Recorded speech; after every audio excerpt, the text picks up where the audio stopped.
ನಾನಿವತ್ತು ನನಗೆ ಮತ್ತೆ ನಮ್ಮ ಚೀಕುಗೆ ಅಂತ ಹೇಳಿ ಒಂದಷ್ಟು ಪ್ರಾಡಕ್ಟ್ಸ್ ತರಿಸಿದೀನಿ. ಎಲ್ಲ ಫುಡ್ ಪ್ರಾಡಕ್ಟ್ಸ್, ಸ್ನಾಕ್ಸ್, ಕುಕೀಸ್ ತರಿಸಿದೀನಿ. ನಿಮ್ಗೆಲ್ಲ ಗೊತ್ತಿರಂಗೆ ನಾನು ಇವ್ನಿಗೆ ಯೂಸ್ ಮಾಡೋದು ಮೊಮಾ ಮೇಡ್ ನ್ಯೂಟ್ರಿ ಪ್ರಾಡಕ್ಟ್ಸ್ ನ ಯೂಸ್ ಮಾಡ್ತೀನಿ. ಪ್ಯಾಕಿಂಗ್ ಎಲ್ಲ ತುಂಬಾನೇ ಚೆನ್ನಾಗಿ ಮಾಡಿದ್ದಾರೆ. ಆಕ್ಚುಲಿ ಇವ್ರ ಪ್ರಾಡಕ್ಟ್ಸ್ ಎಲ್ಲ 100% ಸೇಫ್. ಯಾಕಂತ ಹೇಳಿದ್ರೆ ಯಾವುದೇ ತರ ಪ್ರಿಸರ್ವೇಟಿವ್ಸ್ ಕಲರ್ ಏನು ಯೂಸ್ ಮಾಡಲ್ಲ. ಈಗ ಯೂಶಲಿ ನಾವು ಮನೇಲಿ ಏನಾದ್ರು ಮಾಡಿದಾಗ ಎಷ್ಟು ದಿನ, ಒಂದು 20 ದಿನ, 1 ತಿಂಗಳು ಇಟ್ಕೊಂಡು ಯೂಸ್ ಮಾಡ್ತೀವಲ್ಲ, ಆ ತರ ಇದ್ರ ಶೆಲ್ಫ್ ಲೈಫ್ ಅಷ್ಟೇನೆ ಅಪ್ ಟು 1 ಮಂತ್ ವರೆಗೂ ಇಟ್ಕೊಂಡು ಯೂಸ್ ಮಾಡಬಹುದು. ಲಾಸ್ಟ್ ಟೈಮ್ ಕೂಡ ನಾನು ಇವ್ರದ್ದು ಲಡ್ಡೂಸ್ ಎಲ್ಲ ತರಿಸಿದ್ದೆ, ತುಂಬಾನೇ ಚೆನ್ನಾಗಿತ್ತು. ನಮ್ ಚೀಕು ಕೊಡೋದಕ್ಕಿಂತ ನಾನೇ ಜಾಸ್ತಿ ತಿನ್ಬಿಟ್ಟಿದ್ದೆ. ಸ್ವೀಟ್ನೆಸ್ಗೋಸ್ಕರ ಡೇಟ್ಸ್ ಮತ್ತೆ ಆರ್ಗ್ಯಾನಿಕ್ ಜಾಗ್ರಿ ಯೂಸ್ ಮಾಡಿರ್ತಾರೆ. ನೋಡಿ, ಆಲ್ಮಂಡ್ ಜಾಗ್ರಿ ಕುಕ್ಕಿ ತರಿಸಿದೀನಿ, ರಾಗಿ Chacko cookies, cash cookies ತರಿಸಿದೀನಿ.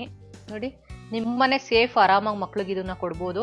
Actually ಮಕ್ಳು ಕೊಡೋದಲ್ದೆ ದೊಡ್ಡವ್ರು ಕೂಡ ತಿನ್ಬೋದು. ನನ್ಗಂತೂ ತುಂಬಾನೇ ಇಷ್ಟ ಇವ್ರ ಪ್ರಾಡಕ್ಟ್ಸ್ ಎಲ್ಲ.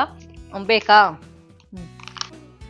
ಯೂಶಲಿ ಮಕ್ಳಿಗೆಲ್ಲ ನಾರ್ಮಲ್ ಬಿಸ್ಕೆಟ್ ಕೊಡ್ತಾ ಇರ್ತಿರಲ್ಲ, ಸೊ ಅದ್ರ ಬದಲು ಈ ತರ ಹೆಲ್ದಿ ಆಗಿರೋಂಥ ಕುಕ್ಕೀಸು ಮತ್ತೆ dry fruits laddu, peanut laddu ಇದನ್ನ ಕೊಡಿ. ಸೊ ಅವ್ರಿಗೂ ಕೂಡ ಹೆಲ್ತ್ಗೆ ಒಳ್ಳೇದು, ಮತ್ತೆ ಅವ್ರ ಗ್ರೋತ್ ಕೂಡ ತುಂಬಾನೇ ಹೆಲ್ಪ್ ಆಗುತ್ತೆ. ಕೆಲವು ಮಕ್ಕಳು ಡ್ರೈ ಫ್ರೂಟ್ಸ್ ಎಲ್ಲ ತಿನ್ನಲ್ಲ, ಸೊ ಅದ್ರ ಬದಲು ನೀವು ಈ ತರ ಕುಕ್ಕೀಸು ಅಥವಾ ಲಡ್ಡು ಫಾರ್ಮ್ ಅಲ್ಲಿ ಕೊಟ್ರೆ ಇಷ್ಟಪಟ್ಟು ತಿಂತಾರೆ. ನಾನಂತೂ ತುಂಬಾ ದಿನದಿಂದ ಈ ಮೊಮಾ ಮೇಡ್ ನ್ಯೂಟ್ರಿ ಪ್ರಾಡಕ್ಟ್ಸ್ ನ ಯೂಸ್ ಮಾಡ್ತಾ ಇದ್ದೀನಿ. ಸೊ ಅವ್ರ ಪೇಜ್ ನ ಟ್ಯಾಗ್ ಮಾಡಿರ್ತೀನಿ. ನಿಮ್ಗೂ ಏನಾದ್ರು ಬೇಕಂತ ಹೇಳಿದ್ರೆ ಅವ್ರಿಗೆ DM ಮಾಡಿ ಡೈರೆಕ್ಟ್ ಆಗಿ. ನೀವು ಕೂಡ ಮಿಸ್ ಮಾಡದೆ ಆರ್ಡರ್ ಮಾಡಿ ನೋಡಿ. ಡೆಫಿನೆಟ್ಲಿ ನಿಮ್ಗೂ ಇಷ್ಟ ಆಗುತ್ತೆ, ನಿಮ್ಮ ಮಕ್ಳಿಗೂ ಇಷ್ಟ ಆಗುತ್ತೆ. ಹಾಗೆ ಇದೇ ತರ ಕಂಟೆಂಟ್ಗೋಸ್ಕರ ನನ್ನ ಪೇಜ್ ಫಾಲೋ ಮಾಡೋದು ಮರಿಬೇಡಿ. ನನಗೆ